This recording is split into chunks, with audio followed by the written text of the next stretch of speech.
యొక్క కర్మ స్థితి. జ్ఞాని అతడి యొక్క కర్మ ఎలా ఉంటుంది, అతడి యొక్క స్థితి ఎలా ఉంటుంది అనే అనుమానం వస్తుంది మనకి. జ్ఞాని అంటే ఎవరో ఏమిటో గతంలో చెప్పుకున్నాం మనం. అయినప్పటికీ ఒక్కసారి జ్ఞాని అంటే గుర్తు చేసుకుందాం. చరాచర జగత్తు అంతా కూడా నాలోనే ఉన్నది, నేనే పరబ్రహ్మ స్వరూపాన్ని అని భావించేటటువంటి వాడు ఎవడైతే ఉన్నాడో అతడే జ్ఞాని.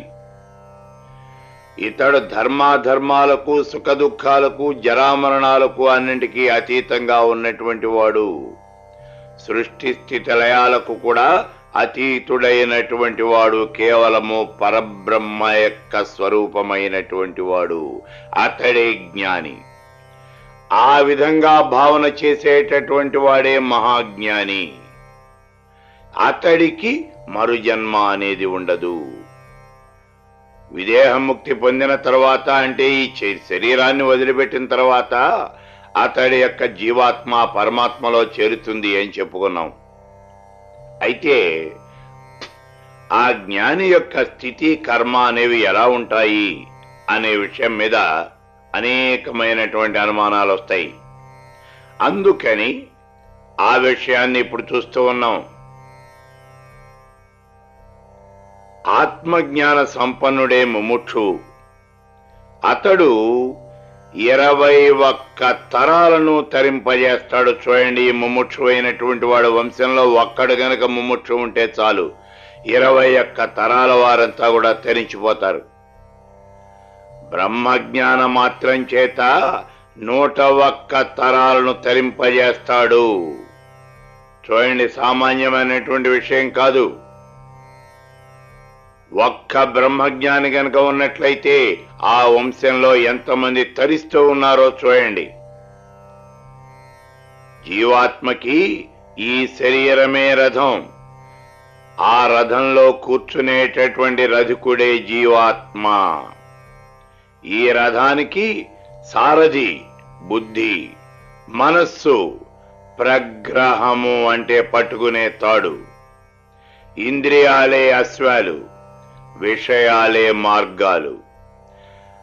ఆత్మ ఇంద్రియ మనోయుక్తుడైనటువంటి ఆ పరమేశ్వరుడే భోక్త. అతడే ప్రత్యేగాత్మ. అతడు హృదయమందే సుప్రతిష్ఠుడై ఉన్నాడు. ఆత్మవేత్త ప్రారబ్ధ కర్మ ఉన్నంత వరకు పాము కుబుసానికి వేరుగా ఉన్నట్లుగా వ్యవహారం చేస్తాడు. పాము కుబుసానికి వేరుగా ఉన్నట్లుగా అంటే పాము వేరు, కుబుసం వేరు. ఆ పాము కుబుసాన్ని వదిలిపెట్టేసి వెళ్ళిపోతుంది. ఆ కుబుసంతో పాముకి ఏ రకంగానూ సంబంధము అనేది ఉండదు. అలాగే ప్రారబ్ధ కర్మ ఉన్నంత వరకు ఈ బ్రహ్మవేత్త పాము కుబుసానికి వేరుగా ఉన్నట్లుగా, కుబుసము పాము రెండు ఒకటి కాదు. అలాగే ఇతడు కూడా ఈ జీవితంతో ఏ రకంగానూ సంబంధం లేకుండా, జీవితంలో జీవించి ఉన్నప్పటికీ కూడా సంబంధం లేకుండా ఉంటాడు. ఇంకా చెప్పాలి అంటే తామరాకు మీద నీటి బొట్టులాగా ఉంటాడు.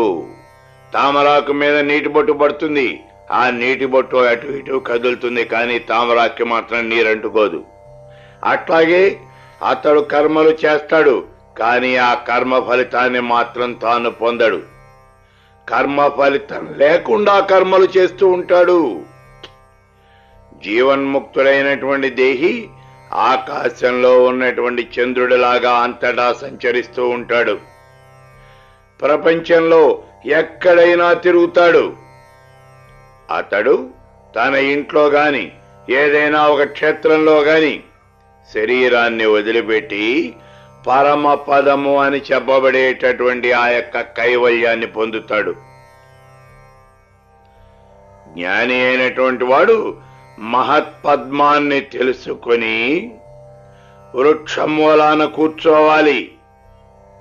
మాసిన గుడ్డలు ధరించి ఏకాకి అయి సమాధి యందు మాత్రమే ఉండి ఆత్మను కోరేటటువంటి వాడై ఆప్తకాముడై పూర్ణకాముడై నిష్కాముడై జీర్ణకాముడై ఉండాలి. ఇక్కడ చూడండి, జ్ఞాని అయినటువంటి వాడు ఎలా ఉండాలో చెబుతూ ఉన్నాడు. అతను ఎక్కడా ఇళ్లలో ఉండకూడదు, సుఖాలు అనుభవించకూడదు. కేవలము ఎక్కడో ఒక పడిపోయినటువంటి గుళ్ళోనో పాడుబడినటువంటి ఇంట్లోనో ఒక నదీ తీరంలోనో ఒక చెట్టు మొదట్లోనో కూర్చొని ఉండాలి. ఆ చెట్టే అతనికి ఆచ్ఛాదన. అతడు బట్టలు అనేవి ఏవి కూడా ధరించకూడదు. శరీరం మీద ఏ రకమైనటువంటి వ్యామోహము ఉండకూడదు. ఒకవేళ ధరించవలసినటువంటి అవసరం వస్తే కౌపీనం మాత్రమే ధరించాలి. మాసిపోయిన చిరిగిపోయినటువంటి బట్టలు మాత్రమే ధరించాలి. ఏకాకిగా ఉండాలి. ఎవరితోనూ కూడా సంబంధ బాంధవ్యాలు అనేవి ఉండకూడదు. సర్వకాల సర్వావస్థల్లోనూ సమాధి స్థితిలోనే ఉండాలి. నిరంతరము ఆత్మను కోరేవాడై ఉండాలి. ఆప్తకాముడు, జీర్ణకాముడు, నిష్కాముడు, పూర్ణకాముడై ఉండాలి. అంటే అతని కోరికలన్నీ కూడా తీరిపోయిన వాడై ఉండాలి. ఏ కోరిక ఉండకూడదు. కోరికలు అనేవి అతడికి ఉండకూడదు. ఏనుగునందు, సింహమునందు, దోమయందు, ముంగిసయందు, సర్పమయందు, యక్ష రాక్షస గరుడ గంధర్వులయందు మృత్యు యొక్క రూపాన్ని తెలుసుకున్నటువంటి వాడు దేనికి భయపడడు. అతడు సర్వాన్ని ఒకే రకంగా చూడాలి. ఈ జ్ఞాని అయినటువంటి వాడు పిపీలికాది బ్రహ్మ పర్యంతము సమానంగానే చూడాలి. క్రిమి కీటకాదుల యందు కూడా తన యొక్క ఆత్మను చూడగలగాలి. అతడు వృక్షంలాగానే ఉండాలి. వృక్షంలాగా ఉండటము అంటే ఆ వృక్షాన్ని మనం నరుకుతూ ఉంటాం. అలా అయినప్పటికీ ఆ వృక్షం మన మీద కోపగించదు. అలాగే నరకబడుచున్నటువంటి వాడైనప్పటికీ అతడు కోపం మాత్రం తెచ్చుకోకూడదు. ఆకాశంలాగా ఉండాలి. కొట్టినా కోపగించకూడదు. సత్యమే మాట్లాడుతూ ఉండాలి. ఈ ఆత్మ సత్య స్వరూపము అన్ని గంధములకి కూడా ఈ భూమి అనేదే హృదయం. అన్ని శబ్దాలకి ఆకాశమే హృదయము. గీతములన్నింటికీ అవ్యక్తమే హృదయము. సత్వములన్నింటికీ మృత్యువే హృదయము. మృత్యువు పరుడైనటువంటి ఆ దేవుని యందు ఏకీభవిస్తుంది. ఆ పైన సత్తు లేదు, అసత్తు లేదు, సదసత్తు అంతకన్నా లేదు. ఈ విషయాలు అతడు మననం చేస్తూ ఉండాలి. విదేహముక్తుడు దేహం చాలించినప్పుడు అతడి శరీరాన్ని దహనం చేస్తారు, లేదా గోతులో పాతి పెడతారు. అయితే బ్రహ్మవేత్తకు మాత్రమే ప్రవయన దీక్ష అనేది తగి ఉంటుంది. ఏమిటి ఈ ప్రవయన దీక్ష అంటే? అదే సన్యాసము. ప్రతి వాళ్ళు సన్యాసం తీసుకోవడానికి అర్హులు కాదు. ఇంట్లో ఏదో కోపం వచ్చింది అని చెప్పేసి పెళ్ళాం మీద అలిగి సన్యాసం తీసుకునేటటువంటి వాడికి వచ్చేది ఏమీ ఉండదు. దీనివల్ల ఉపయోగం లేదు. ఈ రకమైనటువంటి సన్యాసం వల్ల ఏ రకంగానూ కూడా ఉపయోగం ఉండదు. సన్యాసం తీసుకోవాలి అనుకున్నటువంటి వాడు వైరాగ్యాన్ని ముందు పొందాలి. విరాగి అయినటువంటి వాడు మాత్రమే సన్యాసం తీసుకోవాలి. అందుకే బ్రహ్మవేత్తకు మాత్రమే ప్రవచన దీక్ష తగినది అని చెబుతూ ఉన్నాడు ఉపనిషత్తులో. అతడు మాత్రమే సన్యాసాన్ని తీసుకోవాలి. గృహస్థాశ్రమంలో ఉన్నటువంటి భార్య పుత్రులనంది అందరినీ కూడా వదిలిపెట్టేయాలి. అది సన్యాసం అంటే. ఇతరులకెవరికి కూడా ఈ సన్యాస దీక్ష అనేది పనికిరాదు. బ్రహ్మభూతుడైనటువంటి భిక్షువు అతడే బ్రహ్మవేత్త. అతడు ఈ దేహాన్ని వదిలిపెట్టేసినప్పుడు, అంటే ఆ బ్రహ్మవేత్త మరణించినప్పుడు సామాన్యుడికి జరిగినట్లుగా అగ్ని కార్యం గాని, అశౌచం గాని, పిండోదకాలు గాని, శ్రాద్ధకర్మలు గాని ఇవి ఏవి కూడా జరగవు. ఎందుకని? దహించినటువంటి వాడికి దహనంతో పని లేదు. పక్వమైనటువంటి దానికి మళ్ళీ పచనంతో పని లేదు. ఏమిటి దహించినటువంటి దానికి దహనంతో పని లేదు అంటే, పక్వమైపోయినటువంటి వాటికి పచనంతో పని లేదు అన్నారు. ఏమిటిది అని అనుమానం వస్తుంది. మళ్ళీ ఏమిటి అంటే, బ్రహ్మవేత్త యొక్క కర్మంతా కూడా దహనమైపోయింది. ఎక్కడా? జ్ఞానాగ్నిలో దహనమైపోయింది. అతడి కర్మ అనేది లేదు. కాబట్టి మళ్ళీ వేరుగా అతడికి కర్మకాండ చేయవలసినటువంటి పని లేదు. అందుకే బ్రహ్మవేత్త మరణించినప్పుడు అతడికి కర్మకాండ అనేది వేరుగా ఉండదు. అతడి కర్మంతా కూడా ముందే దహించబడి ఉంటుంది. అందుకే అతడికి శ్రాద్ధ కర్మలు వంటివి ఏవి కూడా చెయ్యరు. ఉపాధి ఉన్నంత వరకు సద్గురువుకు సేవ చేయాలి. ఒకవేళ ఆ గురువు గారు గనక గృహస్థుడైనట్లయితే అతడి యొక్క పుత్రులను కూడా మనం సేవించవలసి ఉంటుంది. శుద్ధమైనటువంటి మనస్సు, శుద్ధమైనటువంటి చిద్రూపము కలిగి సహిష్ఠుడైనటువంటి బ్రహ్మనిష్ఠుడు పరమాత్మను నేను అనేటటువంటి జ్ఞానం కలగగా, దానివల్ల విజ్ఞానం కలిగి జ్ఞేయమైనటువంటి పరమాత్మను హృదయంలో దర్శించి శాంతిని పొందగా, అప్పుడు అతడు మనస్సు బుద్ధి కూడా లేనటువంటి, అవి నశించినటువంటి పరబ్రహ్మ స్వరూపం అవుతాడు. బ్రహ్మజ్ఞాని అయినటువంటి వాడు అహం బ్రహ్మాస్మి, నేనే పరమేశ్వర స్వరూపాన్ని అని భావిస్తాడు. ఆ జ్ఞానం కలిగిన తర్వాత ఆ పరమాత్మని హృదయ పద్మంలో దర్శించినటువంటి వాడై శాంతిని పొందుతాడు. అప్పుడు అతడి యొక్క బుద్ధి, మనస్సు ఇవన్నీ కూడా నశించిపోతాయి. అప్పుడు సాక్షాత్తు అతడే పరమేశ్వర స్వరూపం అవుతాడు. అమృతం తాగేవాడికి పాలతో పనుండదు. అలాగే జ్ఞానామృతంతో తృప్తుడైనటువంటి యోగేంద్రుడికి కర్తవ్యము అనేది ఏది ఉండదు. ఆత్మజ్ఞానం కలిగినటువంటి వాడే తత్వవేత్త. బ్రహ్మవేత్త దూరంగా ఉన్నప్పటికీ నిజంగా అతడు దూరంగా ఉండడు. ప్రత్యేగాత్మ పిండస్థుడై ఉన్నప్పటికీ, అంటే శరీరమునందు ఉన్నప్పటికీ, పిండవర్జితుడై అంటే శరీరాన్ని వేరుగా శవంలాగా చూస్తున్నటువంటి వాడై సర్వ సన్యాసిగా ఉంటాడు. ఇతడు శరీరంలో ఉన్నప్పటికీ కూడా ఈ శరీరాన్ని వేరుగా చూస్తాడు, దాన్ని ఒక శవంలాగా చూస్తాడు. హృదయాన్ని నిర్మలం చేసుకుని పరమాత్మను ధ్యానించి ఆ పరమాత్మను నేనే అని తెలుసుకొని జీవుడు పరమానందం పొందాలి. జలంలో చేరినటువంటి జలంలాగా, పాలలో కలిసినటువంటి పాలలాగా, నేతితో కలిసినటువంటి నెయ్యిలాగా జీవాత్మ పరమాత్మ రెండూ కూడా ఏకీభావం చెందుతూ ఉన్నాయి. ఈ రెండింటి మధ్యన తేడా అనేది లేదు. ఈ దేహమునందు జ్ఞానదీపం ప్రకాశించగా బుద్ధి అఖండాకారమైనటువంటి రూపమవుతూ ఉన్నది. అప్పుడు విద్వాంసుడు బ్రహ్మజ్ఞానము అనేటటువంటి అగ్నితో కర్మబంధనాలు అన్నీ కూడా దహించి వేస్తాడు.